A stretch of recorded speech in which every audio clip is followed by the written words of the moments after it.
Ben Sawyer, today's speaker, comes with a rich experience in developing serious games. He's written over half a dozen. He's also been the prime catalyst in the space of serious games, organizing conferences and meetings with the influential folks in DC to try to make more and more things happen in this space. Ben Sawyer also is a avid game player, and he has lots of great examples. So let's welcome Ben Sawyer. Thank you. Okay, can you all hear me? Great. I think you can. So my talk today is basically just titled Serious Games 2.0. This is sort of not necessarily meaning this is the second coming of serious games as much as this is sort of the second great roundup of sort of information and kind of definition of the space and what we're talking about, and sort of second round of evangelization of what is going on in the space that I call serious games. And we'll just see if my computer's going to be nice and respond and do all kinds of good things. Okay, so about me, I am a lifelong gamer. That's the first bullet point that I want you to know. I used to play people in Pong and for quarters, and I kept the piggy bank right next to me to make sure they didn't realize that they had been scammed. That was my first entrance into gaming, and it kind of stuck with me all the way through. And it's sort of interesting that it's come full circle, and I'm working on a space that involves sort of games and a little bit of government and politics, since I grew up the son of two lawyers who were basically campaign managers. So life has a strange way of working out, huh? Dave Rajewski at the Woodrow Wilson Center was interested in looking at games for foresight and governance, which is sort of his great job. I think he might actually be one of the only people in DC working on that. But he noticed that his son could play Age of Empires and sort of make long-term decisions over a 100-year span in that game in a more interesting and an effective and an intuitive manner than he was seeing in many of the government administrators he would meet with. He came to me and brought this idea to me, and we were talking about how we could do this, how we could get the government besides the military kind of interested in these ideas. And we cooked up this thing that we called the Serious Games Initiative, because the feedback from Virtual U and from other elements of information that we were putting out from the Wilson Center were sort of finding that there was a lot of collective interest in this. There were other people doing some interesting work. There were other people sharing these same sentiments. And one thing that was common in all the communications was nobody was actually talking really heavily to each other. And it was sort of like there was a tribe that existed, but they didn't know about each other. So we sort of reinvented this idea, this initiative being sort of a grassroots networking capability. Moving on, we founded Games for Health out of that because we saw a lot of interesting work in health and healthcare. And then in terms of my bio, I've now morphed into doing a lot of private game design, innovation consulting in serious games, and project advisement. So today, I'm really going to talk about serious games, what we call serious commercial off-the-shelf. This would be the reappropriation of a commercial off-the-shelf game by an individual for some purpose other than entertainment, mostly a lot of teachers taking things and repurposing them. The sort of commercial side of serious games, where we're seeing things like Nintendo Brain Age, Wii Fit, and other types of applications that are coming right directly from publishers and game platforms for purposes beyond entertainment. Some of this sort of interesting byproduct that's being generated by gamers themselves. What are they doing with games that are taking them in different directions than they were originally intended? And then a little bit of a wrap-up on how some of this is also sort of manifesting itself in the sort of burgeoning advergaming field, marketing with games, and the sort of emergence of a sort of game culture block, the way you might look at it like sort of extreme sports and snowboarding were like 10, 15 years ago, and how that's actually creating a lot of byproduct in and of itself in terms of cultural identity and brands associating with that cultural identity for no purpose than to sell you stuff. So let's just talk about serious games. I always try to start off most of my talks saying that all games are serious. I've had a lot of game developers come up to me and say, oh, well, if you're serious games, then what the heck are we? And of course, it's sort of a branded kind of thing that we're just trying to get across to people who think all games aren't serious. So why could you be doing anything useful with a game, especially a video game? It has this quote that I found one day: real progress in desktop computing always stems from gaming. And I think this does. I think most of us as desktop computing experts would say that there's definitely some truth in that. This is what I'm going to spend some. This is sort of a chart that I put together to kind of spend some time illustrating what we're kind of dealing with. So down here we have entertainment and gamers, and up here we have non-entertainment users. This would basically be anybody using who might be exposed to some of the output from the serious game space, but who aren't really a gamer. And in some ways, what this is meant to say is that as we move away from actual games and going towards entertainment and gamers, where we're in commercial gaming with game developers sort of all coalescing here, as we move this way, we're kind of moving more towards mass market, sort of general usage for things like learning, modeling, and simulation, traditional educational software. But up here we have like sort of the commercial serious space where you're getting retail and you're going after sort of non-entertainment users with things like BrainAge and Wii Fit and Yourself Fitness.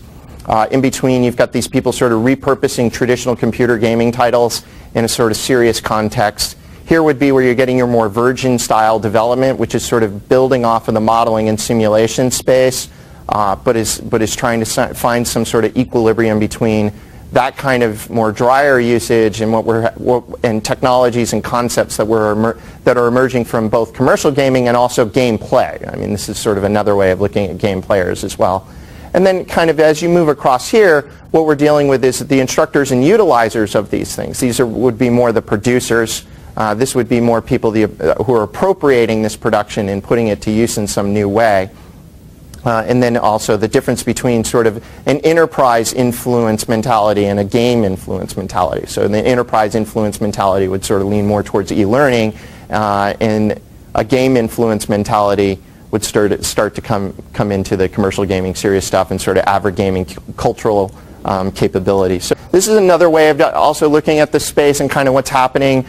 Sort of the game industry is sort of very driven by audience. It's both bringing an audience to these concepts, but it's also fueled off that audience desire for better graphics, better technology, better narrative, and just the sheer amount of money this audience is dumping into the technologies and the concepts and the research and development coming out of gaming. On the research, sort of traditional research side, you would sort of be pulling a lot of the basic theories of learning, cognition, sort of in between, a sort of shared sense between commercial gaming and research would be the emerging practice of game studies.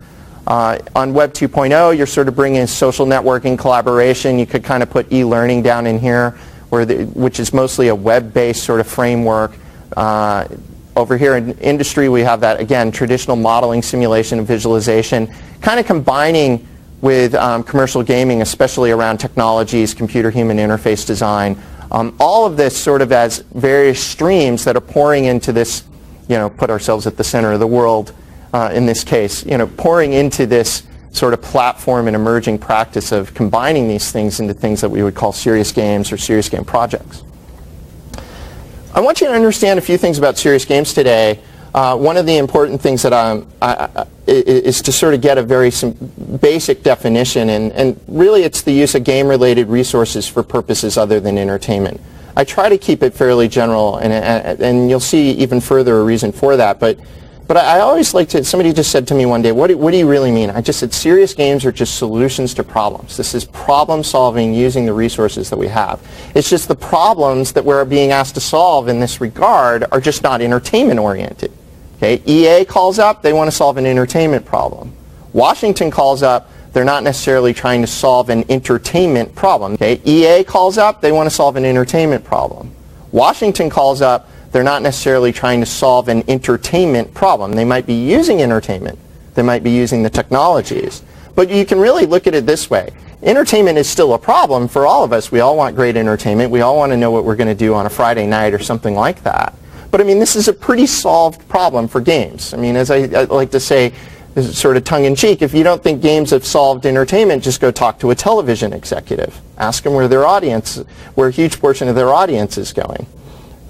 This is, in the serious aspect of all of this is also in the purpose of it. A lot of times people make the mistake, and I see this even in articles and quotes and people talking, they create this sort of sense that the serious in serious games is about the actual content of the game.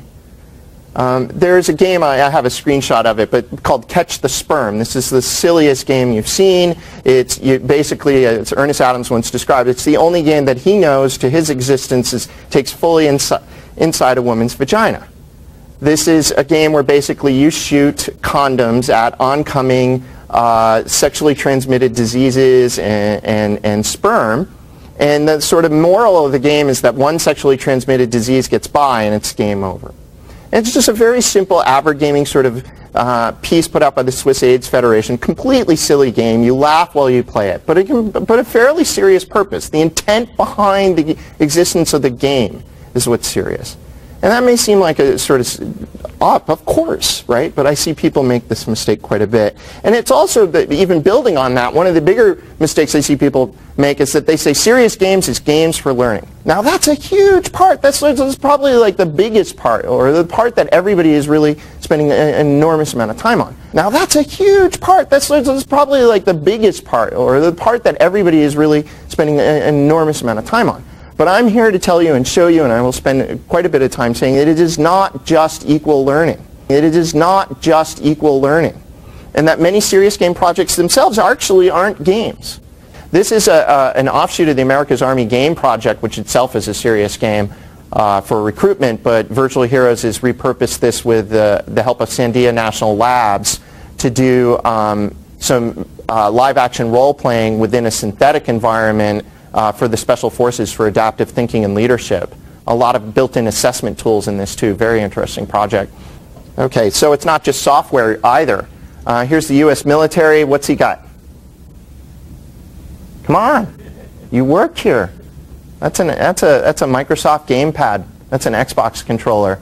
It's a wired one, of course, because if you're going to talk wirelessly to a UAV robot, you don't necessarily want to use something that can be that isn't encrypted.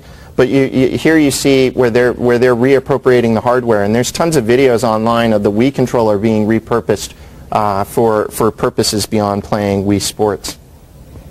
This is part of the taxonomy project that I'm doing with Peter Smith at UCF. We're really trying desperately to map out the space in a variety of different views. This is just one. You saw one earlier. But we're looking here across the top at sectors like health, AdverGaming, training, education. I mean, these are the sectors, and these are the sort of various types of uses within those sectors. So that, looking at what does the government want to do with games for health? What's their big purpose for using it? And is there work going on here? This would lead to things like research maps, usage maps, and things like that. So the big thing to take away, I mean, we could spend all day talking about this, but the big thing to take away from this is, wow, there are a lot of very specific uses that we could start to either hypothesize or even document to use games. And I would just point out that the only time learning appears, at least explicitly, is right here, right? The intersection between games for education and the education sector itself. Not that we're not using it for education elsewhere on the map, but you can find things like Machinima in terms of like a marketing and communications firm maybe producing a piece of commercial advertising or storytelling using a game engine. Whoops, wrong way. Of course, if you doubt that that's just a map of hypotheses, here I've now mapped this actually to games and projects that I know about.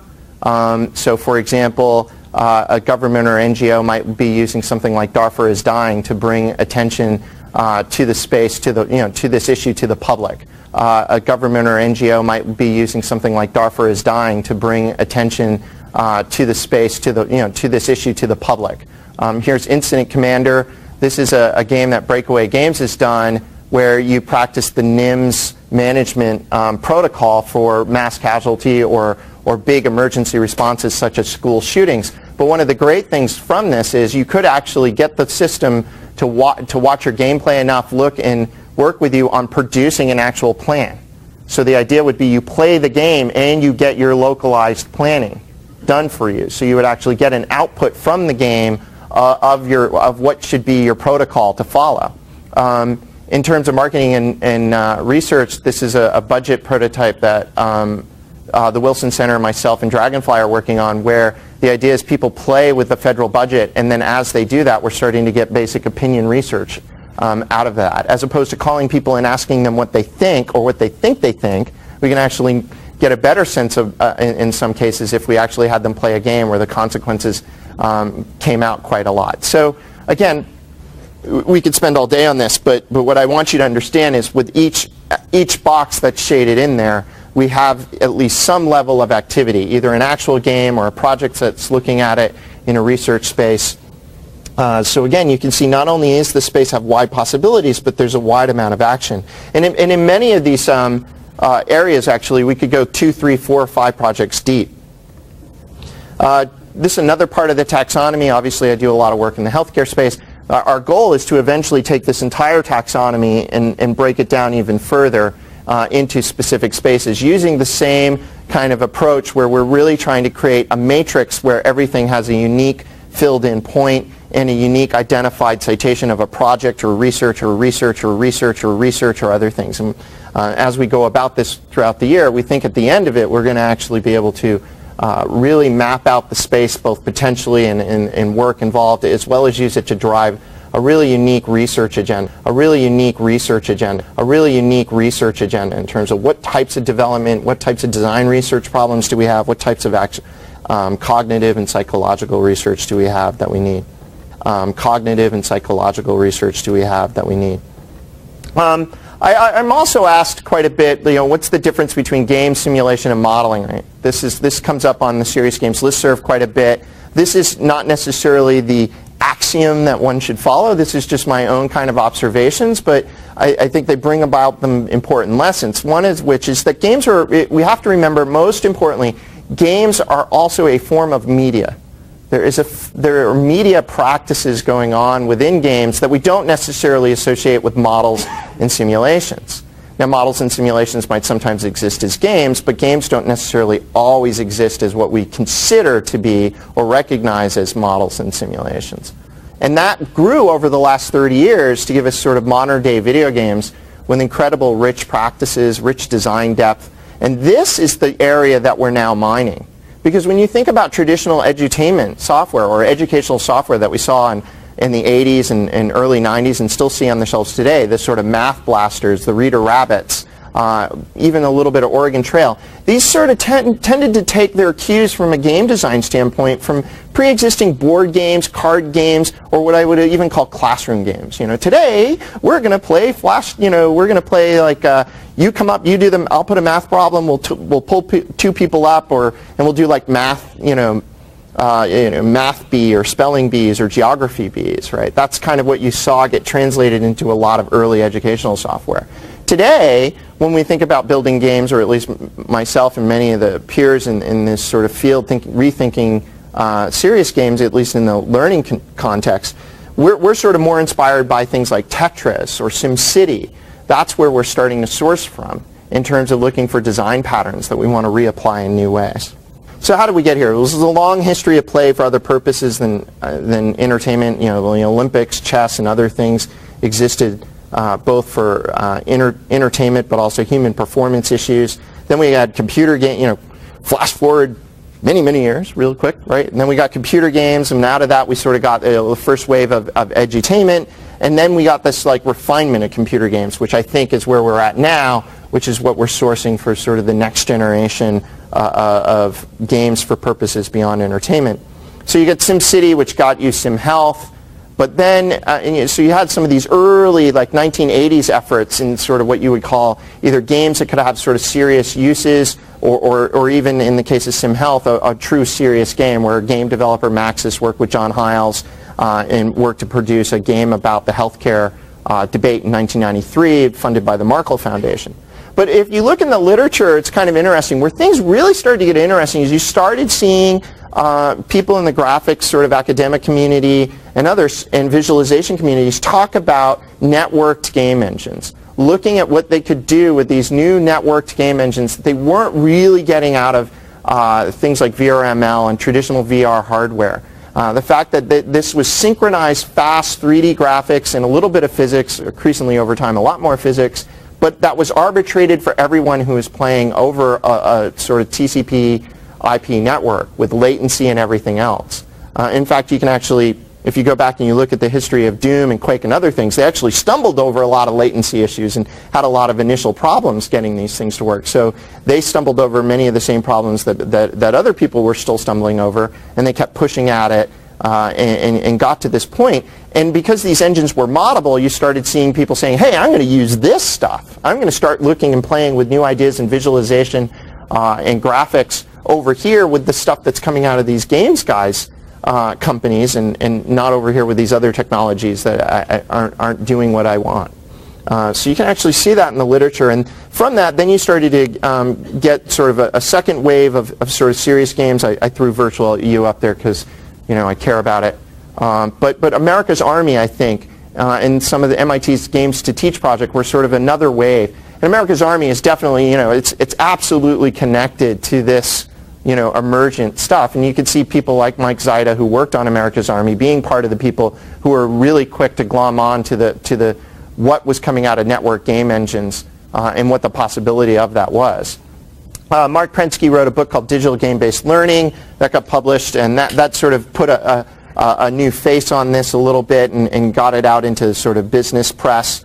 And then I think we followed up with the Serious Games Initiative, which sort of took this kind of trajectory and formed community around it, and that got us forward. In terms of the state today, I mean, Serious Games is growing from this sort of grassroots space to something more of a branded movement and field. It's not anything quite more than that. It's not a consortium. It's not this humongous field. But it's good, strong, and organic growth by everything that I can see in terms of people who are subscribing to our mailing list, coming to events, published pieces in journals and in magazines, and meetings we're regularly drawing up to 400 plus people. And so more and more people are just getting involved. But I mean, I'm not sitting here saying, oh wow, this is great, we were off and running and it's all solved. I mean, this is really experimental and emergent sort of practice. I mean, a lot of the work in this space is definitely prototyped form, and not all of it's all that great. There's been some nice funding. I mean, Robert Wood Johnson funded the Games for Health project. MacArthur has been pouring some money into this space in terms of digital. MacArthur has been pouring some money into this space in terms of digital. MacArthur has been pouring some money into this space in terms of digital learning. Pulse is a project that you may have seen earlier with the person lying on the gurney with a nurse attending to them, looking at 3D graphics and game design as the form for a simulation for combat medicine and emergency medical training. That's funded directly by Congress. Fortune 500 growth. These are companies that I can talk about who actually have done projects, and there's several others in those fields that I can't talk about. The sort of space, I peg it right now around 150 million if you fold in various commercial off-the-shelf related revenue. So that would be things like BrainAge, Wii Fit, Exer Games that are sold at retail, sort of get us up into this mark, at least from anything that I can track. This is not an easy field to track the way you can track video game sales through point-of-purchase sales. I mean, we can mostly have to kind of call around and talk to the companies that are doing it, talk to people who have been supporting projects, get a sense for whether their spending's going up and down, looking at government grants in the space.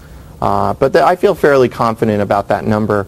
It doesn't include the traditional edutainment or avergaming, which could be seen as serious games as well, because I'm looking at this sort of smaller, more important nucleus in terms of charting whether or not this is really progressing.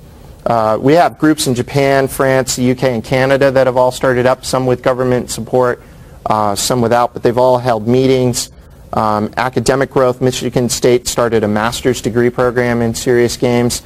Coventry over in the UK has a whole serious games group going. This quote that I don't need to read completely to you is Bing Gordon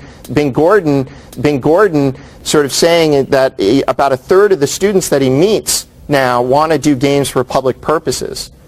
So these are the students in game design programs. And when I actually meet students in traditional modeling and simulation programs and talk to them, a lot of the design sort of language they use is game-like, as opposed to sort of traditional modeling and simulation talk. They'll talk about levels and power-ups and things like that they're embedding. So I've even said to the DoD,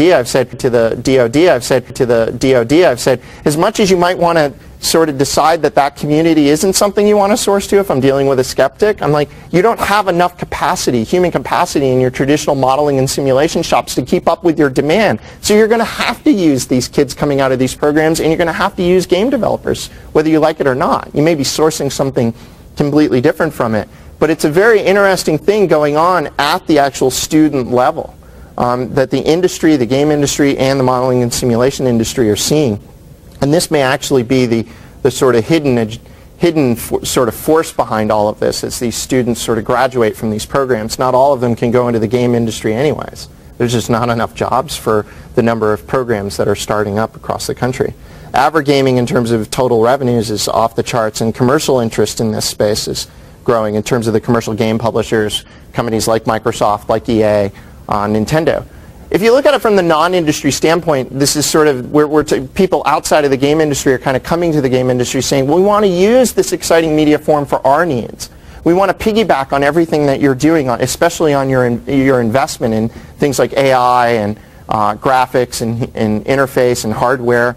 We want to build these new games, these new markets, because they're trying to say, this entertainment business is getting kind of too competitive. And in fact, actually, the non-industry people who are saying this are actually government people, mostly overseas, because they're looking at their domestic game industry, which may be under assault because of the sheer economics of the industry, and they're trying to figure out, okay, where does that job growth go next? So you see the UK spending a lot of time, from a government standpoint, looking to develop a domestic serious games industry as a hedge against the cost of doing business in the UK for commercial game interests. So you see the UK spending a lot of time, from a government standpoint, looking to develop a domestic serious games industry as a hedge against the cost of doing business in the UK for commercial game interests.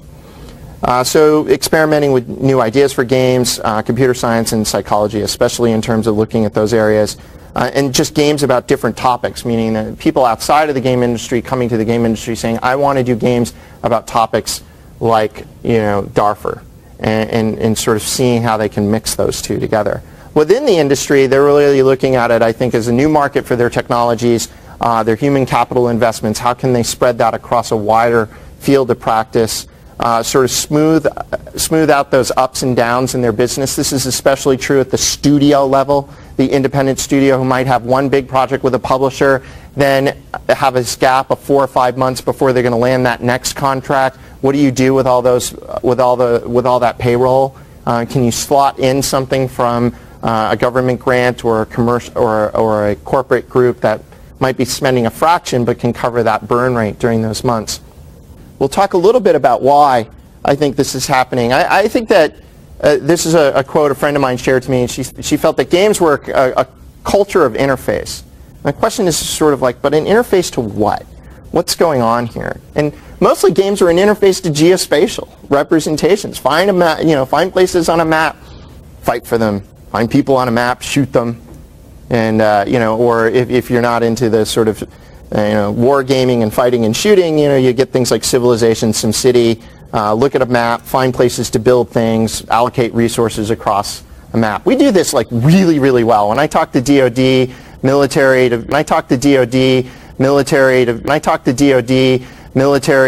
people, I say, you don't need me to come here and tell you that what we do in gaming is very similar to some of the geospatial issues that you deal with every day. But let's take a step back from this. Let's think about this story, right?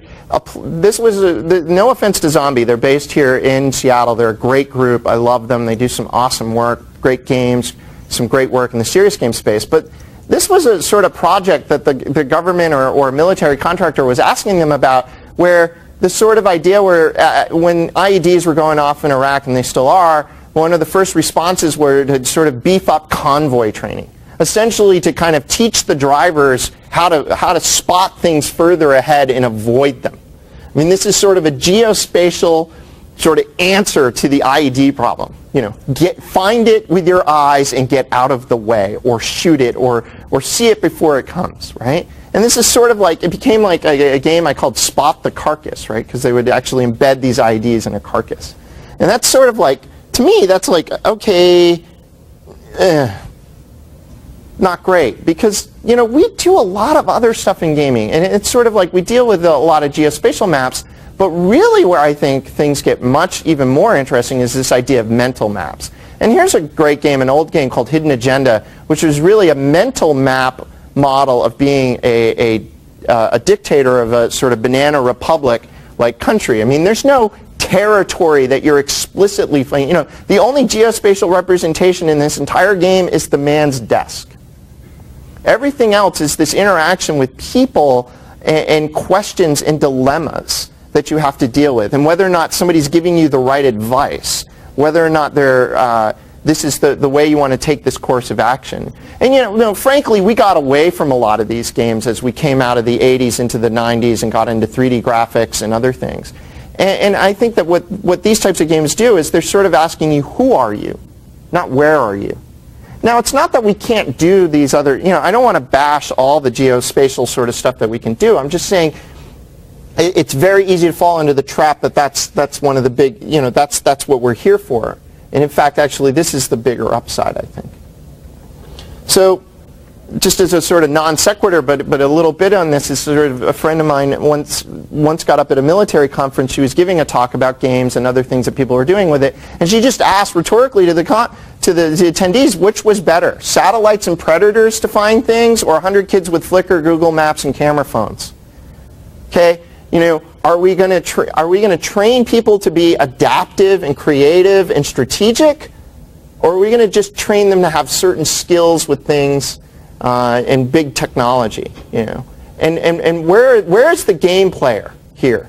It sort of was the hidden message. Where does the game player want to play? What's the game player's answer? Where's the transgressiveness? Where's the creativity? Where's the sort of competition going on here? It's going on, I think, up in here. So, just the sort of thing to kind of wake us all up a little bit into the realities of things. But games are, so we hear games as a component of education. But what are these games? What's the component? What is the education? These are the sort of big questions that we're asking. And we don't have these answers completely. This is too new. But what's important about this is that the things that you're seeing and having and experiencing in the serious game space are just an answer or an attempt at an answer. And we really need to figure out how we actually embed games as a component to the educational process versus some of the sort of rhetoric that's been out there where they sort of see it as displacing the traditional educational process. How do we enhance it and augment it is what I see being the better approach to that. And sort of what kinds of games are we going to build out of this space, and how are we going to get beyond that sort of spatial representation? How are we going to get beyond applying computation to things other than just graphics? Looking at where is the point of contact between the game and what it's being used for. And in terms of education, are we looking at doctrine? Are we looking at this being a part task simulator? Is it for leadership, teamwork, creativity, strategy? We're just skimming the surface of where we think these games can be a possibility. It's important also to think about, but what are games themselves? And I think that games are basically are patterns, and if you solve and you master the pattern is sort of the context of winning the game. That's usually the core premise of most game design. So why use a game at all? And we hear about the growing media forum. We hear about people allocating time. I made that point earlier. But what we're really asking is, do games offer? And I think Marilia spoke about this a little bit yesterday. There are other people who speak about this as well. It's just at times they may offer better forms of educational experience. I'm not one to say that this is a universally applicable rule, but there's certainly we found with like the binary game, it worked better than a lot of other methods they were using. It had a flow to it. People could iterate through more problems. They felt like they had fun, so they would spend more time with it, and they would build up that sort of skill at basically being able to do binary math in their head. And Cisco will say, the producer at Cisco felt that was a better form of experience and the educational result that they were looking for than what they were doing before then. So, but that's like one small example, and Marilia gave more yesterday. But in general, I mean, this is the holy grail that researchers are searching for. They're trying to figure out, where are games better? Why are they better? When are they better? And the technologies and talent, though, in the game industry is really, where we're trying to source these from, because we see that they have capabilities beyond games. They can do incredible graphics. They can do some interesting forms of interactivity. And we're trying to pull those things out, identify them as comparative advantages, and put them to work. There's billions of dollars going into this. There's billions of dollars going into this, and if we think that the only output from that is a lazy Sunday afternoon, I mean, I just think that seems like an underestimation of what what that investment is getting. So I feel that good games, sort of because of abstraction, because of patterns, I think that's, Marilia talked a little bit about this yesterday. I just like to say that I think this maps to the way our brain actually works. Recently reading, a lot about the brain and sort of the idea of chunking, associative memory, patterns, more senses involved at one time. That's what we are. That's what our brain is taking in. And that's how it's processing all of that. And that's what games are doing, right? They're patterns. They're sent to you in a sort of multimodal sense of sound and graphics, text sometimes. And so all of this is coming at you, feel with force feedback. And so it's a nice sort of media form that lends itself to the way the brain works. And this is sort of becomes this motivation aspect that gives you things like the interactivity, flow, emotion, the sort of carrot stick challenge, all of these things pushing you through that content, or putting you in terms of like a lot of the 3D stuff, into what people at some of the government labs like to just call thought space. Some of the government labs like to just call thought space. A way to just put you in the middle of that problem and let that problem surround you and let you live within that world, that environment, and get a different perspective on it. And so it gives you that control over that environment. It gives you sort of a new way to look at things, and the manipulation aspect to it. And so I think that when we use games often is to do that, sort of abstract them so we can understand them as systems, right? So Will Wright takes the whole idea of running a city and boils it down to 5-6 factors in the original SimCity, and gave an immense amount of people a chance to see the city as a working system, a system that had manageable parts, that had cause and effect relationships. Was it a perfect simulation of a city? Not even close. But close enough that we could now go out into the world and take that as a platform to observe cities in even greater detail. How many people after playing SimCity would drive by sort of a rough neighborhood that was around a sort of manufacturing district of that city and understand that relationship of property values and how it manifests itself into things like crime rates and other things? I mean, obviously a lot of other factors go into crime rate than are in SimCity, but I mean, how many people could have had that sense, or could start plugging in new factors that might be given to them by experts? So go play SimCity, come back to me, I'm an expert at running a city. Now I can actually have a framework that I can plug other things into, because you've gotten that better abstracted framework. It's an easier sort of thing. You have this sort of mailbox drops that I can start to fill in. And games themselves, now, with the internet and massively multiplayer stuff, these are augmented by other resources, player guides, P2P discussions. So gamers are teaching other gamers how to play games and creating learning communities. There are richer learning communities going on around some video games than you might have around some topics on a wiki.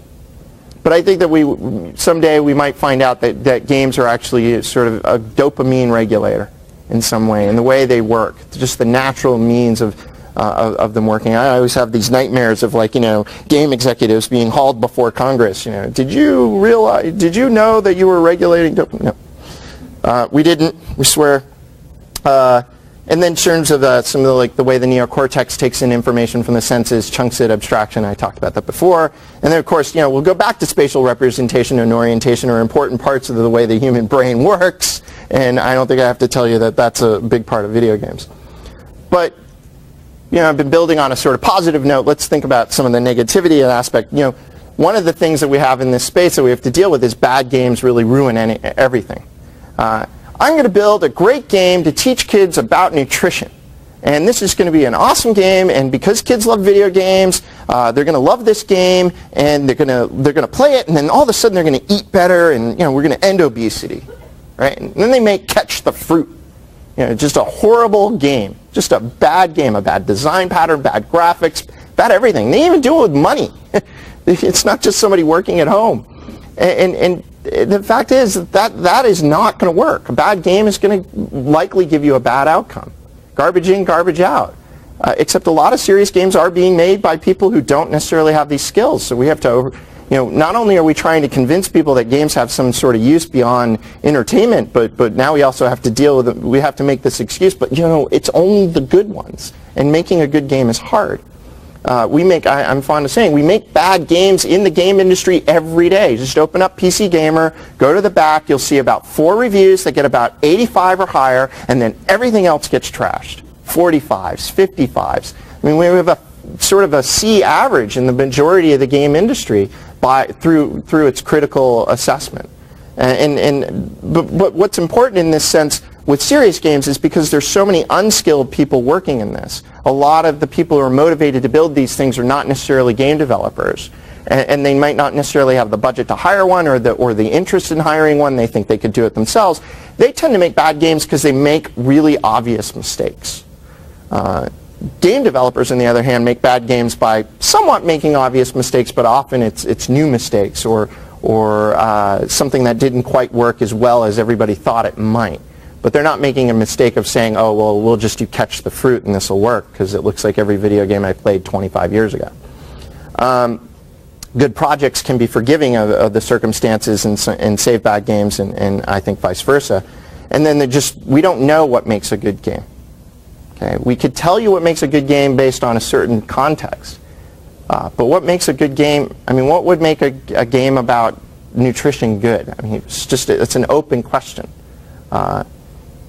We don't have that answer. And people are I see people, I talk to people a lot, and they'll sort of be asking developers to talk about that question, and they'll look at literature and they'll look at other things. And I see them, and what is in their heart is the joy of cooking, of game design, so that everybody can do it. So I can go home and I'm going to take this book open and then I'm going to take my nutrition idea and then boom, I'm going to get a hit game. Or I'm not going to need a game developer to do it, which is crazy.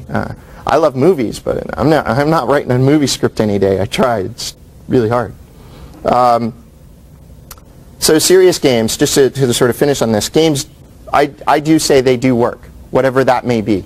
There are contexts where games have worked. They have served the purpose they were commissioned for. They've proved out on that purpose, whether it be a learning purpose, advergaming, games as a work interface, it could be. I mean, are they working across the board? Is everything magically in the form of a game suddenly give you this great result? No. But because we have this huge uncertainty of how, what, and when. But I do think we know about the who. And I just said it before. Game developers are where we're trying to source this from. And I plead with people who are listening and learning about this space. Think about the fact that this space is driven by what you see in commercial games. The richness of the skill set that went into making great games like Halo are what are motivating people to kind of come forward and say, I want to try this just for something different. You know, we could all play baseball. Everybody here probably knows how to play the basics of baseball. But we're not going to be the Yankees or the Red Sox. So you have to go to the who. And then, so we're driven by all these converging factors. We're increasingly about interface and psychology. And the activity gamut is probably, I think, one of the more misunderstood comments. Now I'm getting it's time to be over bit, and I've run out. I just want to tell you a few things. We did a sort of COTS Boggle project to look for examples of off-the-shelf games being used in new ways. We had over 100 citations. I have some of these on the slides that will be distributed. And then who are the drivers of that? But we also had some stuff where we've gone out and we've looked at stuff that gamers are doing with games. They tend to do all these things that are on this slide. And what's interesting is if you look at the things that gamers are doing with games besides just playing them, they tend to be the same types of things that we're trying to think about doing with serious games. In fact, it's important to repeat that I think that serious games in some ways, in this context, are just a focusing and an amplifying and an acceleration of the things that we're already seeing in game byproducts by the users themselves. And so we have these sort of serious gamers who go out and do things like get really good at games from a human performance standpoint. This person, who I'll skip over, built an actual music sequencer using the Guitar Hero controller so he can actually play real music with it. This person does photography and Counter-Strike, so this is actually showing signs of composition and other things that you would teach in photo class.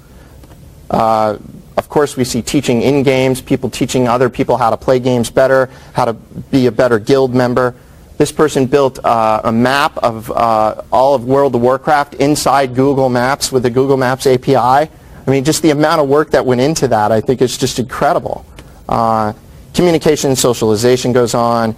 Protest and activism. This is a person who protests America's army by typing in the names of dead soldiers and their date of death into the game while people are playing it as a sort of protest against the idea of this being a recruiting tool. This person made a machinima of the French riots to get the story out because he felt the mass media was actually misrepresenting the story. So he used Activision's The Movie to make a movie about it, and it had over 1 million downloads. We'll skip over games and work. Just in terms of commercial serious, Pedometer, that's available, a pedometer game that also plugs into the Nintendo DS where it acts as a diary of all your work. This is a new game out in Japan for eye training, eye exercise on the DS. This is some output from Square Enix, makers of Final Fantasy, doing a project with a textbook company where they're looking at games and using their game design resources to create, in this case, a halfway decent nutrition game. Get it from a game developer. Who would have thought? Blitz Games, they do a number of major games. They did they did the original version of Fusion Frenzy for the original Xbox. This is a medical trainer they did for their combat medicine group in their Ministry of Defense. And we'll just go through one last thing. In terms of marketing and culture, I think it's interesting. We see AverGames, billboards in games, product placement in games. I think the richer sort of outgrowth of this from a serious perspective is just brand association. 越要惹火就越热卖，明白吗？ This is in China, obviously. 不要， Where they 不要什么意思？不要就是不要。